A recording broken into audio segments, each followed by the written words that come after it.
Hello, Askarians. Assalamu alaikum to everyone. I am Wasim Abbas, Manager Coordination from Askaria Education System, and I welcome you all for today's session. And we are here to learn English live from England, and we have our native British teacher, Miss Donna, with us. So, Miss Donna, hand it over to you. You are the presenter now. Thank you. Good afternoon, everyone. Assalamu alaikum. Welcome to the class. Today, we are going to look at the topic, stop buying things you don't need. Okay, this is quite an advanced reading topic. So I will just give my usual reminder that this is a demonstration webinar. So it may or may not be at the appropriate level for you. Okay, so just bear that in mind. If you were in the classroom for real, if it was a class tailored for you, then it would meet your exact needs and it will be at your level. Okay. So today we're going to read a text about consumerism and consumption. You will be learning some new vocabulary. You will also be able to practice the language you know about giving opinions. I am sure you've studied that before. And yes, we're going to do some reading activities. So there are some activities around the reading text, both before we read it and after it. Okay, I will share my screen with you and I hope you enjoy this lesson. Just bear with me while I load it.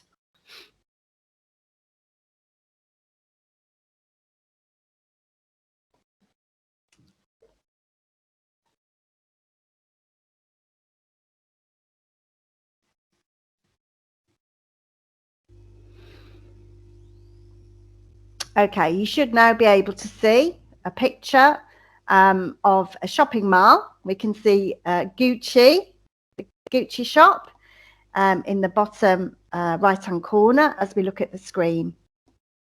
Stop buying things you don't need.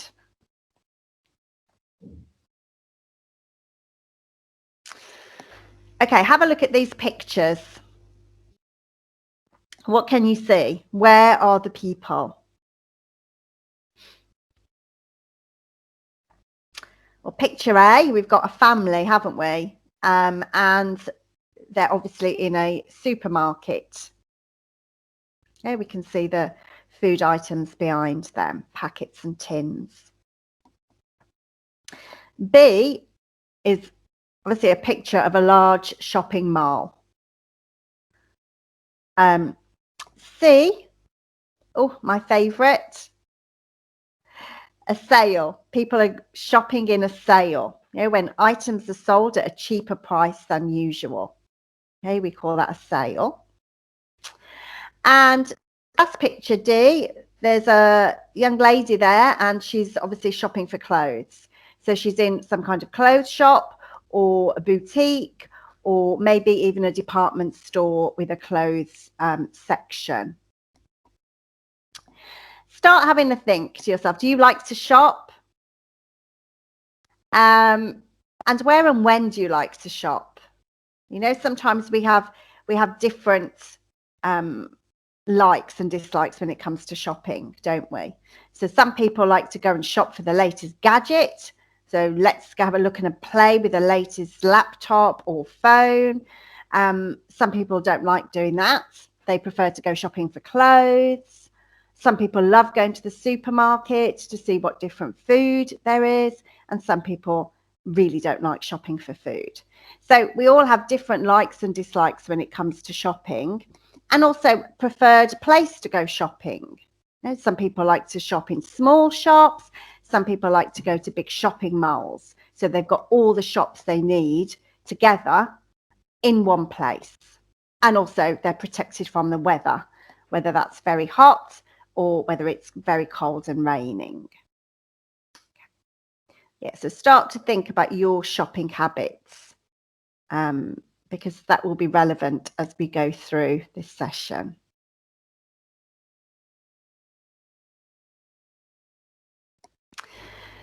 So let's start then now. Now, thinking about your own personal shopping habits.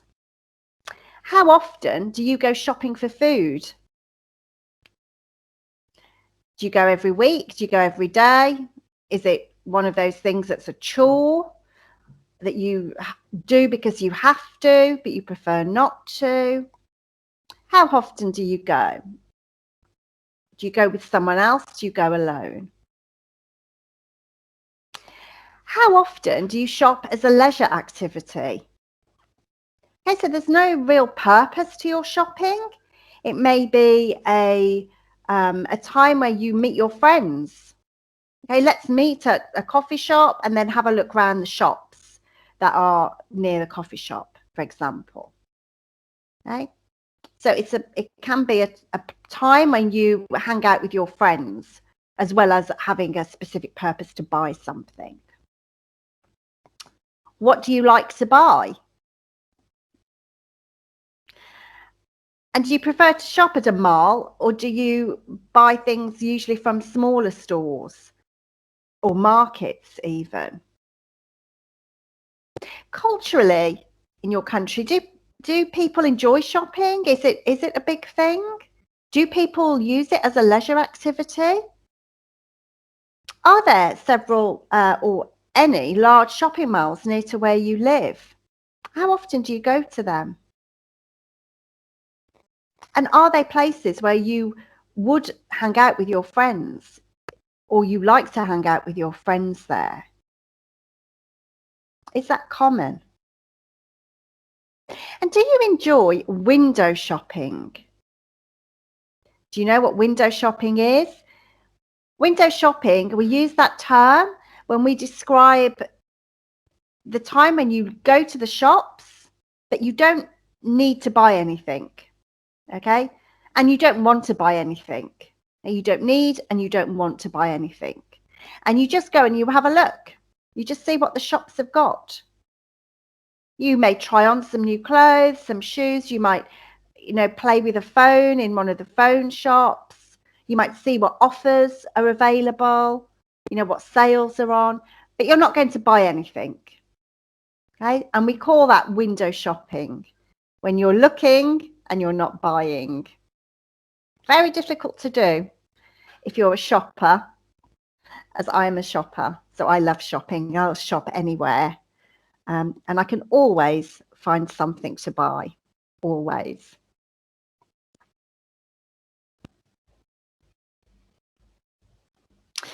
Okay, we've got 5 statements on the screen now. We're going to read them. I will read them to you so you've got the pronunciation to follow later. But have a think as we're going through them, how closely they reflect you. Are you A, B, C, D, or E? Or possibly you fall between 2 of them. You're not quite one, you're not quite the other. Where do you sit on this scale? So A, I don't have a lot of disposable income. After paying for rent, food, electricity, gas and water, there's not much left to spend on anything. B, shopping is mostly a waste of time and money, buying things we don't need. For me, it's more important to save money for the future. Shopping is one of my favourite activities. I like to go window shopping to see what's new in the stores. I usually buy a couple of new things each week, even if I don't really need them. D, I can't control my spending. When I enter a store, I almost always purchase something. And E, I dislike shopping. When I must buy something, I enter the store, buy it, and get out as quickly as possible. So which one are you? Are you a spender or a saver? And which of these statements is furthest from your beliefs? So which is closest and which is furthest? And we're all slightly different, aren't we?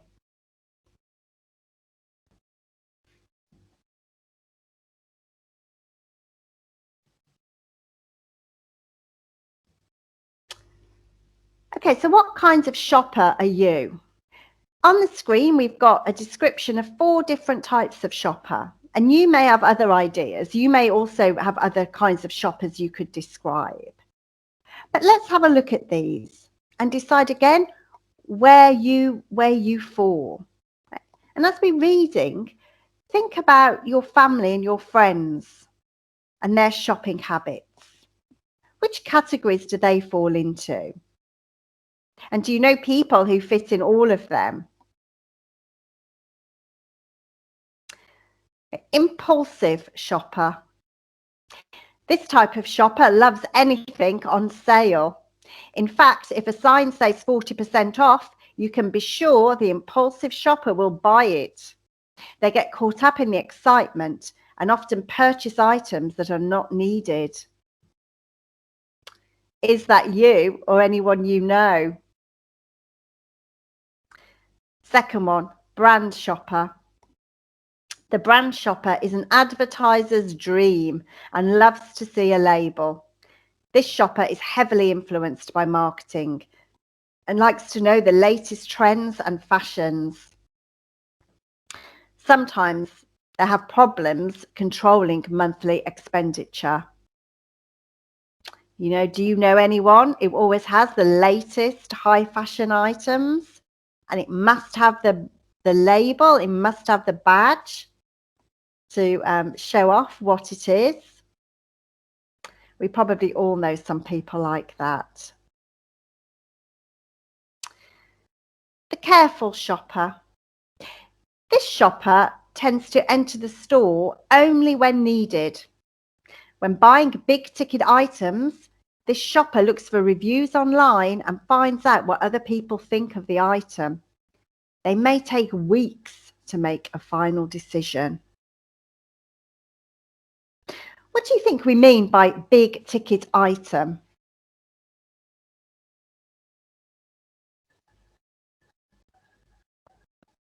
Big ticket item. A big ticket item is a large item that costs a lot of money. Okay, it could be even like a car, or it could be something very expensive in your home. Okay, maybe you want a new kitchen, or you want an expensive sound system, or a new TV. Okay, something which you don't buy regularly. Okay? Are you someone that really looks at all the reviews, looks at different brands and decides, weighs up the pros and cons of each? Or do you just pick the first one that you see? Do you stick with the brands that you've always bought? And the final type of shopper we have on the screen is cheap is best shopper. This shopper will always buy the cheapest items, believing that everything else is overpriced, loves to talk about how inexpensive an item was, and often scoffs when you reveal how much you pay for certain things. Okay, they tease you, they laugh. They want to know how much you've paid for it. How much did you pay for that coat? Oh, that much? Oh, you're crazy. Yeah, that kind of approach. Do you know anyone like that? As I said, there are other types of shoppers I'm sure you can think about. For example, the person who doesn't shop, the person who avoids shopping at all costs. How would you describe them? What would you call them?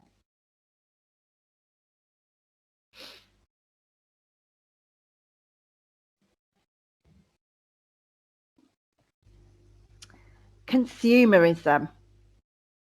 Okay. We have the definition of consumerism on the screen in the blue box. And this is the topic of today's reading. Consumerism is a social and economic order and ideology that encourage the acquisition of goods and services in ever increasing amounts. There are lots of long words there. Okay? But it's basically the cycle of buying things and replacing them and always wanting the newest item. We're encouraged with advertising and cheaper prices to replace items quickly, okay, to buy more and more.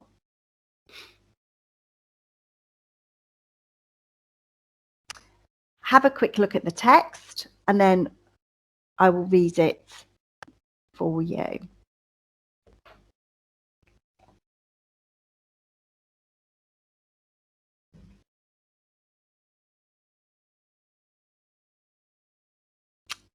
We are lucky to live in a world where we can purchase so many items.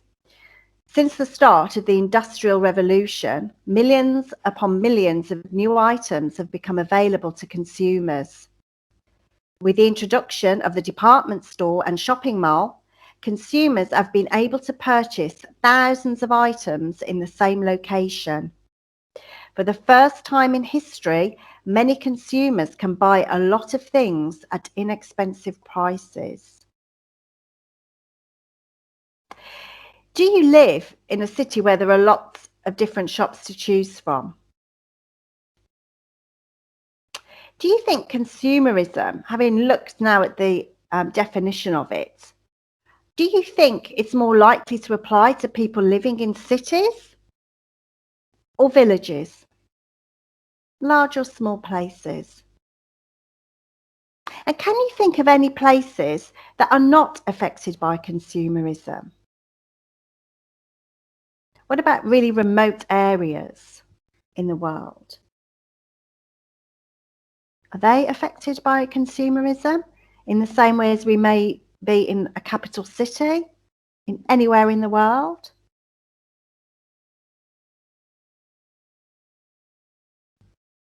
It sounds great, doesn't it? This idea that we can buy whatever we want, whenever we want, and at increasingly cheap prices, relatively. But can you think of any disadvantages associated with this? And disadvantages on all levels, from a personal level up to a global level. What are the advantages and disadvantages of this approach, of this social and economic order, of this ideology that we buy more and more and more all the time? Have a think about that as we go through.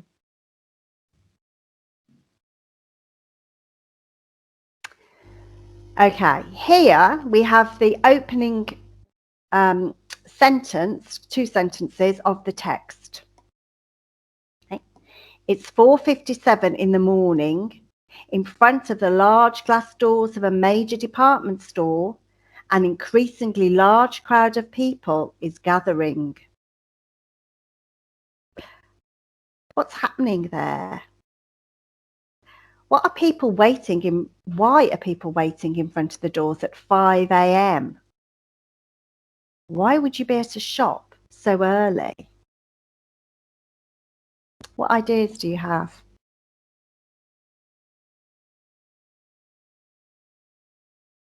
Predict, what do you think the author is going to describe next? What are his next words going to be? And what else do you think the author will write about? What is this text about, this article? And before we move on to read the first part of the text, think of any words and phrases that you think might appear in this article. What words do you know already relate to consumerism and consumption? And don't forget, we are the consumers. We're all consumers because we buy things. Okay? So we are the consumers. What words and phrases do you already know that relate to this topic? Make a quick note of them.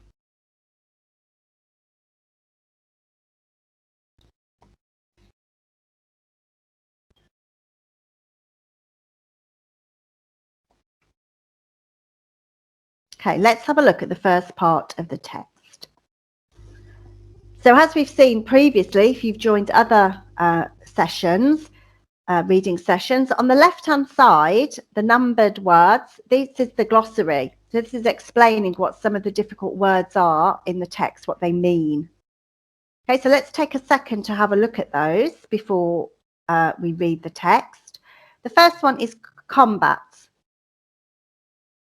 Take action to reduce or prevent something bad or undesirable. Okay. Visibly, in a way that can be perceived or noticed easily. It also means clearly. Gadget, I've used that word a few times already. A small mechanical or electronic device or tool. Okay, so anything, from a torch to a phone, you could describe it as a gadget. Frenzy, a state or period of uncontrolled excitement or wild behavior. If you're in a frenzy, you're wild, you're over the top excited. Okay.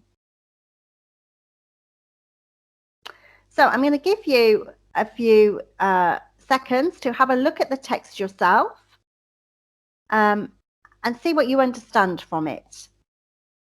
And then I will read it for you so you can check the pronunciation.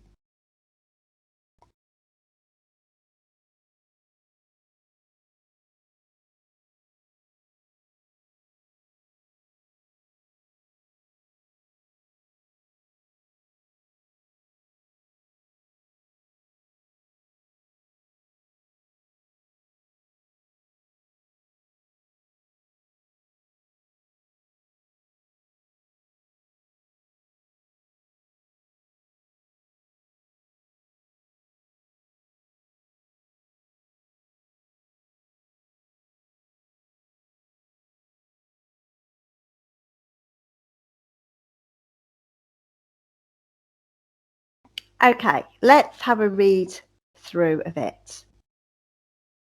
It's 4:57 in the morning. In front of the large glass doors of a major department store, an increasingly large crowd of people is gathering. Dressed in warm clothing to combat the frigid winter weather, hundreds of people wait patiently, chatting among themselves. In the semi-darkness and cold, they are visibly excited. The doors are about to open. In the following 24 hours, shoppers will spend $50 billion in the United States alone. Almost a quarter of this amount will be spent on electronic items, such as smartphones, tablets, computers, and other gadgets that compete with our digital obsession. This uncontrolled shopping frenzy, ironically known as Black Friday, is making us blind to the environmental and societal impacts of consumerism.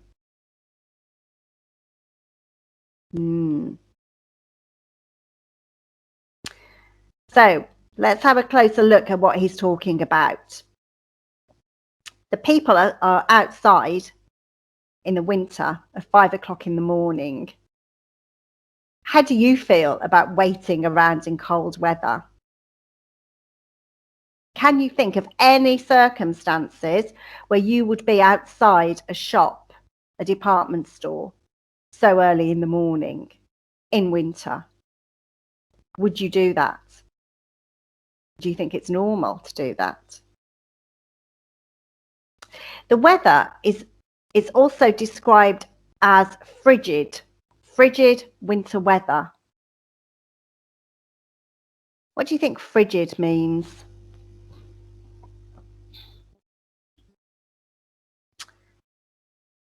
Yet here it's used to mean cold, very, very cold and almost impenetrable.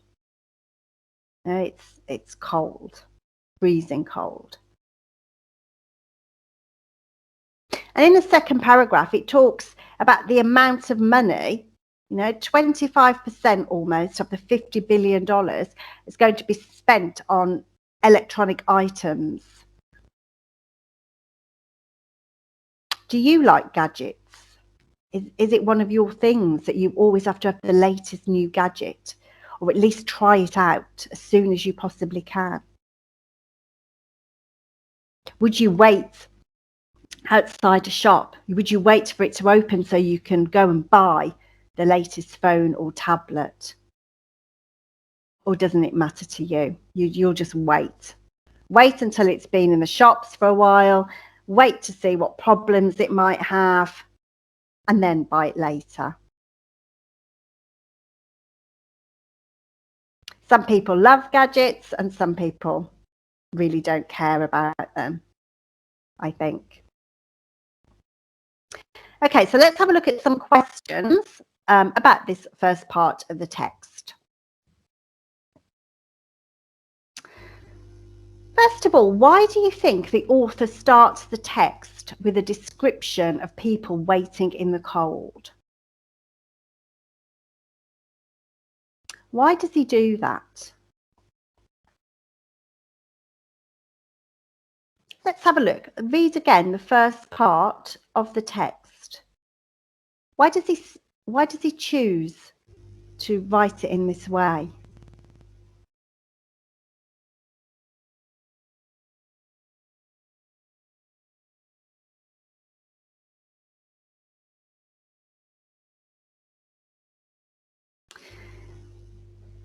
The fact is that authors and writers often use sensory language to set the mood of a piece and provoke interest. You know, the opening sentence is 4:57 in the morning and there's a large crowd and it's cold. It's winter and it's cold. It sparks our interest, doesn't it? Straight away. It's like, oh, what's this about? Why are the people waiting there at so early in the morning? And why are they doing it in winter? So it sparks our interest by using this sensory language, helping us to understand how the people are feeling and describing it. It brings it draws us in. Right? It's a very usual technique and a very useful one. Question 2. In your opinion, what is the subject of this article?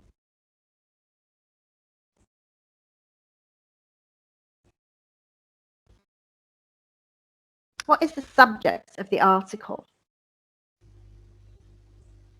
Having read the opening part of it, have another look. What do you think is the subject?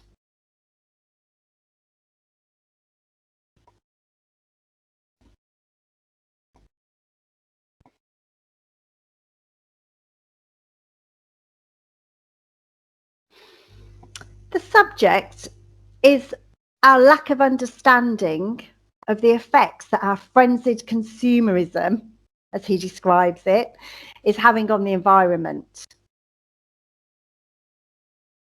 It's an opinion piece, and the author's opinion on the subject is clear, I think. Okay, let's have a look at it where it is in the text. Okay.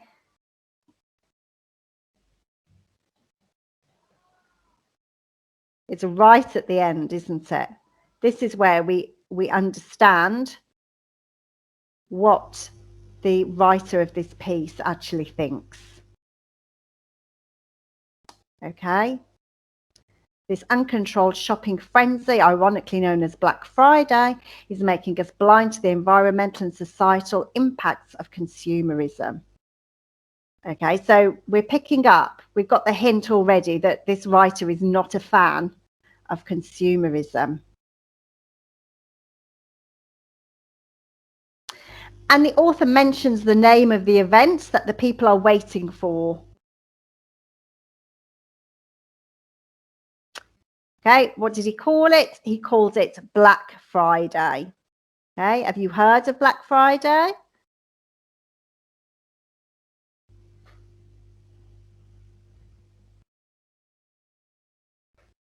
Okay, let's read on. Let's see what the next part of the text says. First of all, let's have a look at the glossary on the left-hand side. Devastating, highly destructive or damaging. Surge, a sudden powerful move forward or upward movement, especially by a crowd or by a natural force such as the tide. Compulsion, an irresistible urge to behave in a certain way. And lastly, obsolete, no longer produced or used or out of date. Okay, have a few seconds to read the text yourself, and then we'll go through it.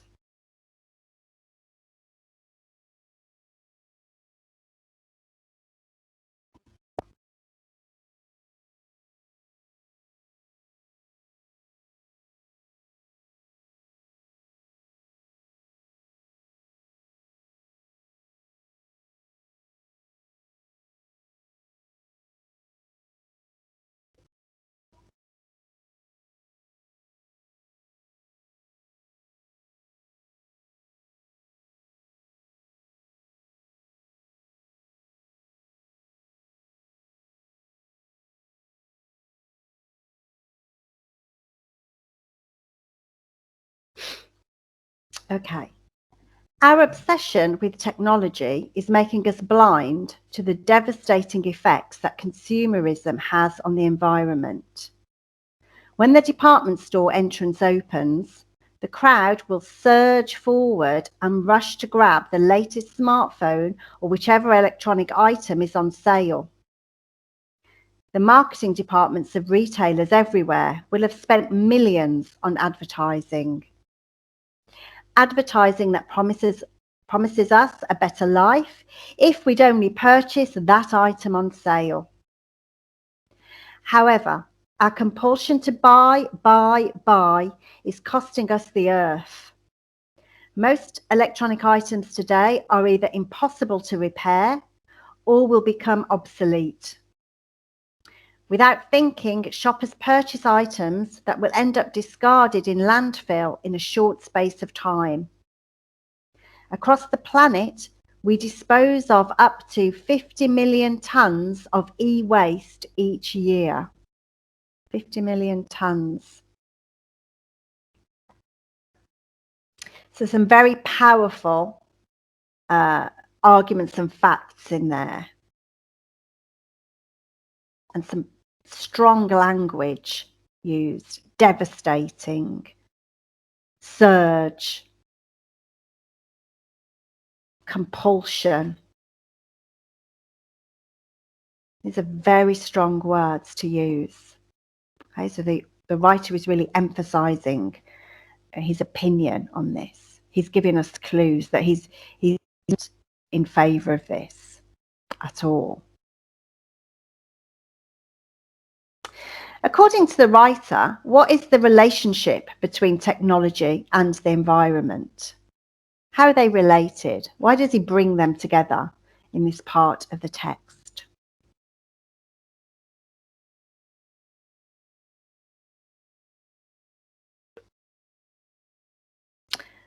It's the negative impact that the discarded items have on the planet. How long will it take for them to break down, even if they can be?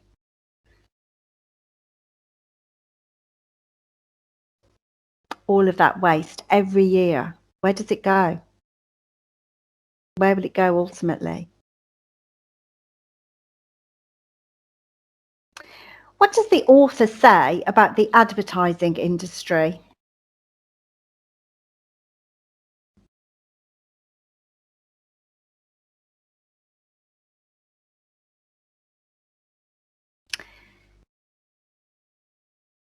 Have a look here.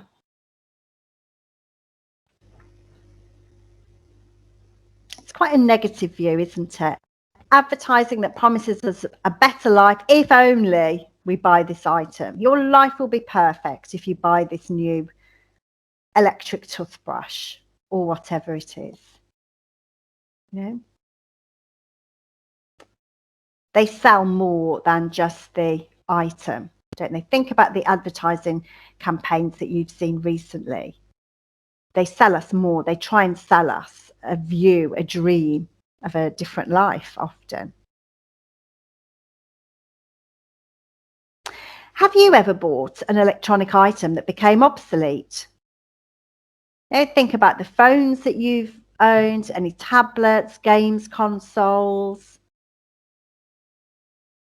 They're fine for a while, aren't they? And then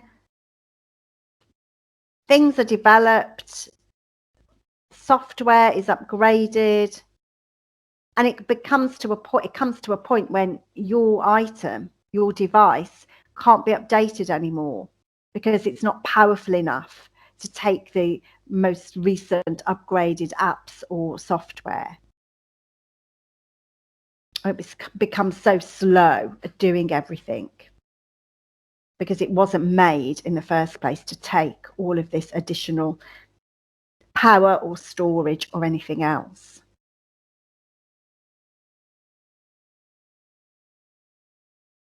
And from your point of view, do you ever think about how much you throw away each year? Are you very careful about what you throw away? If you're not really a shopper and you're not keen on having the latest items, then you probably don't really throw away a lot. And if you're a careful shopper that researches everything to make sure you're getting the right item before you buy it, again, you're probably not throwing away things. But if you're more of an impulsive shopper or someone who always wants a bargain, then maybe you are throwing away a lot of items. And where do the items go that you discard? Do you try and reuse them or recycle them in any way? How do you deal with them? Have a think about that, and also think about the vocabulary you would need to describe your personal situation. Okay, let's move on to look at part 3 of the text. Okay, we've got 3 words and phrases this time in our glossary. We've got impact, a marked effect or influence, a conflict zone, a temporary war zone that occurs wherever factions are waging war or civil war against each other, and ignorant, lacking knowledge or awareness in general, uneducated or unsophisticated.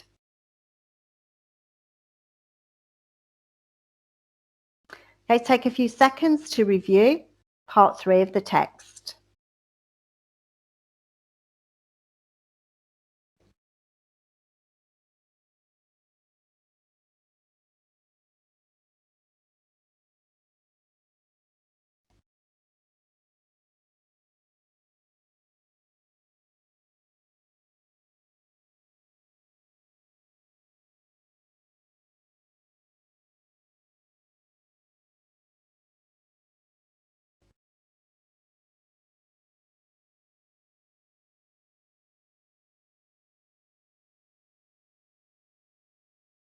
Let's go through it.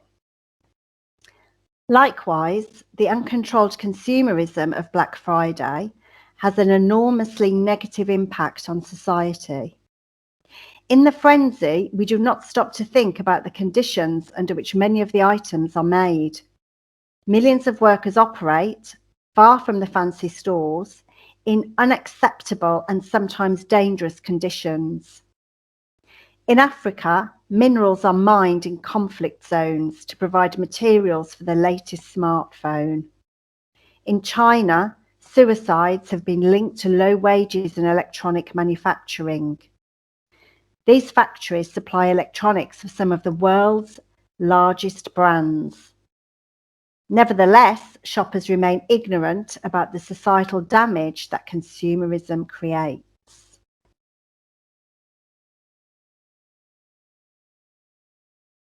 Why does the author mention conflict zones?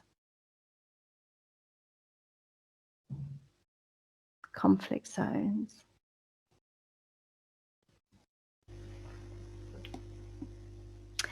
Well, they're mentioned because often the minerals that people need, the companies need to make smartphones, are found in areas that are actually at war. So people are working while fighting is going on around them. Okay, the conflict zone. What example does the author provide for poor working conditions?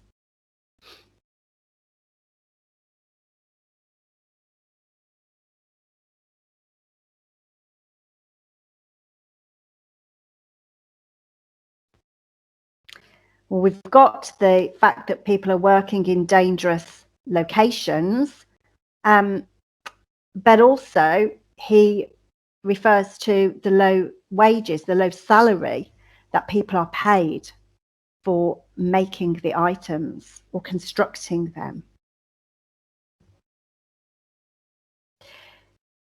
Can you think of any other reasons that shoppers do not think about the impact of their purchases? What ideas do you have?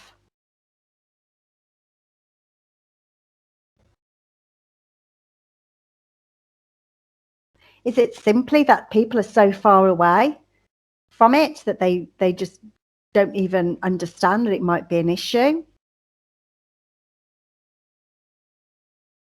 And why do you think the author focuses so much on smartphones?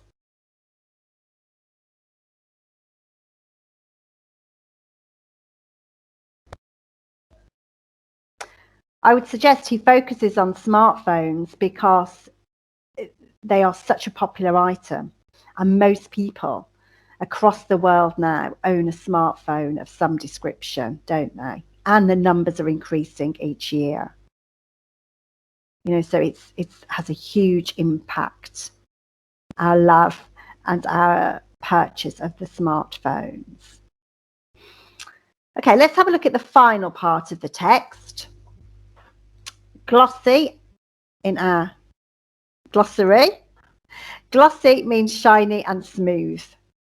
Okay, so you can use glossy in any context, really. You can even describe your hair as glossy if it's very shiny and smooth after you've been to the salon. Consumption, the purchase of goods and services by the public. Okay, the action of using up a resource. Okay, so consumption, also, and we are the consumers. We consume things. And that is called the consumption. The noun is consumption.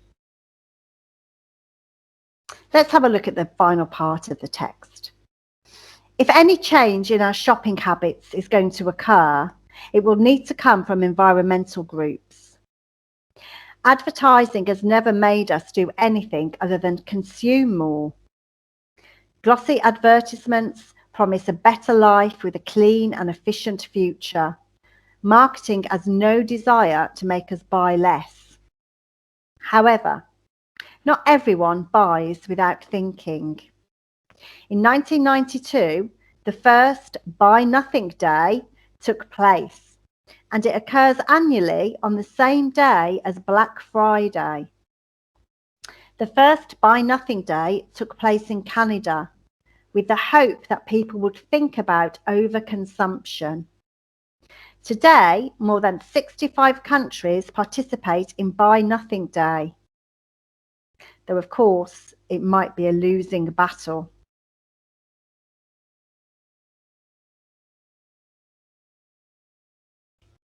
So the author tries to end on a positive note, doesn't he or she? What do you think? How much does advertising influence your purchases? Do you read glossy magazines and brochures? Obviously, the advertising companies are selling something. That's their job. You know, they have no desire to make us buy less because their job is to make us buy more. Do you think the author believes people might change their shopping habits?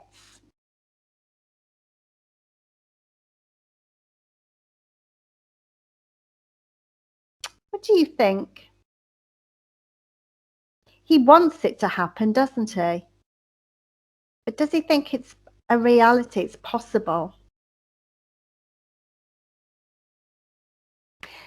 And before reading this text today, what had you heard of Black Friday and Buy Nothing Day?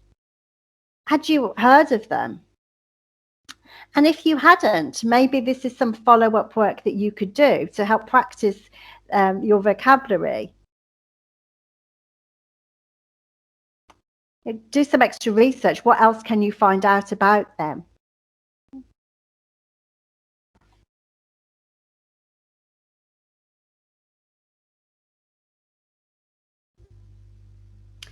So what do you think?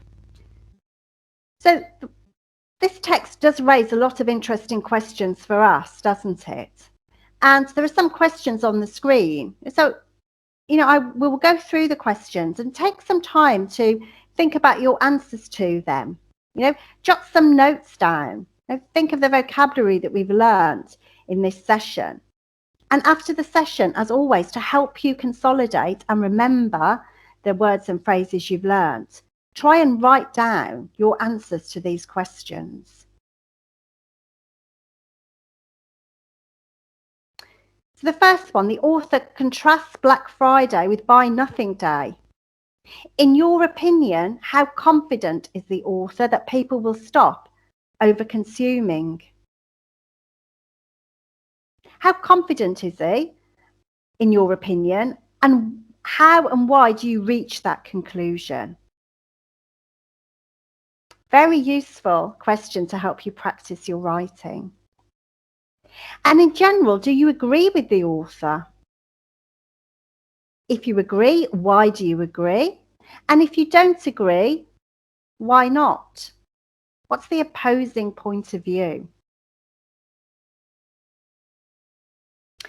The author points out several environmental and societal impacts.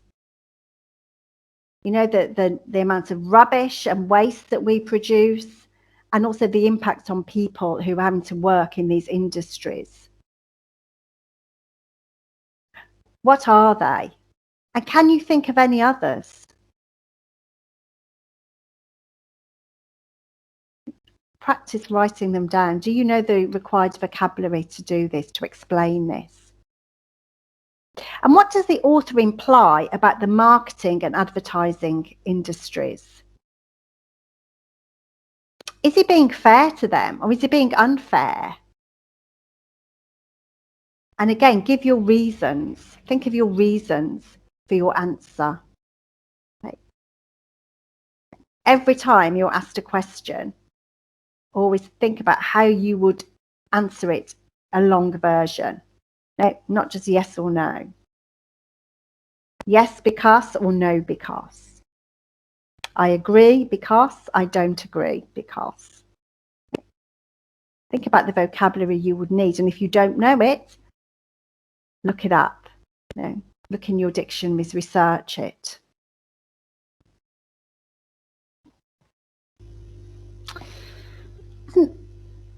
The text that we read didn't have a heading, did it? It didn't have a title. We've got 5 options on the screen. Which of these do you think is the most appropriate title for the text we just read? And if none of them, maybe you can think of a better one. But of the list, which one do you think?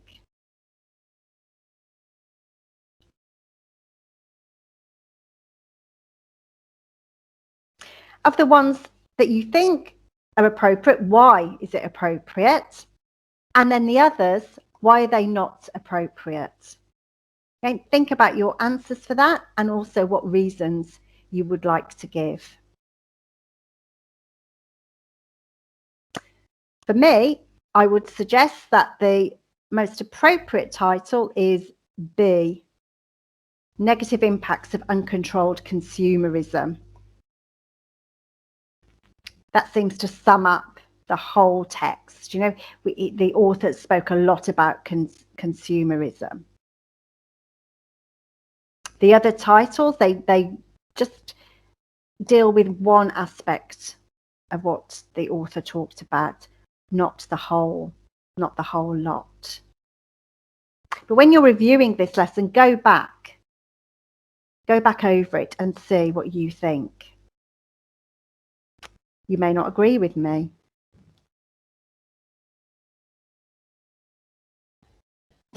And some final things for you to think about. On the text now, we've got some quotes that are all to do with consumerism.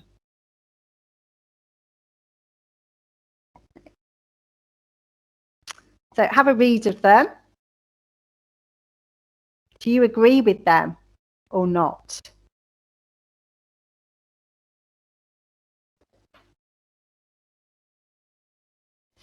Will you change your spending habits? Has the text today made you think differently about anything? Or does it just confirm the opinion that you already have? And in general, do you think this article was positive or negative? It certainly had some positive hints at the end, didn't it? It talked about some positive things that were happening. But overall, it was a warning piece, wasn't it? It was telling us the dangers if we carry on as we are. So it was negative in that sense, that there is a problem here that needs to be solved. So you've got lots of follow-up activities that you can do to practice your English, both speaking and writing after this class. You will have, as I said, you have it to review again, so please go back through it. Make sure you review the vocabulary that's been new to you and the phrases, and that will really help you understand and remember the words for the future.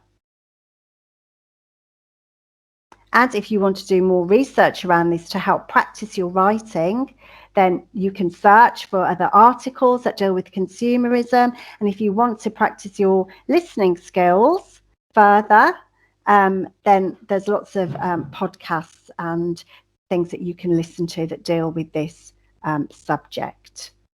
Right? The more we listen to vocabulary on certain topics, the better we become at understanding, and our fluency and accuracy also improves.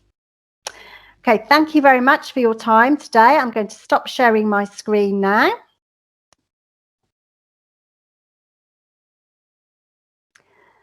I hope you found it all very useful, and I will hand back to our hosts. Thank you very much, everyone.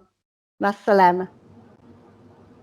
Walaikum assalam, Ms. Donna. Thank you very much for your time. It was another impressive afternoon here, and thank you very much to the students who attended the lesson, and to the principals, vice principals, and headmistresses. Thanks to all of you for arranging this session, and I'm thankful to the team of Learning English 365 who made this possible for us. And thanks a lot, everyone. Take care of yourself. Bye-bye. Allah Hafiz. Assalamu.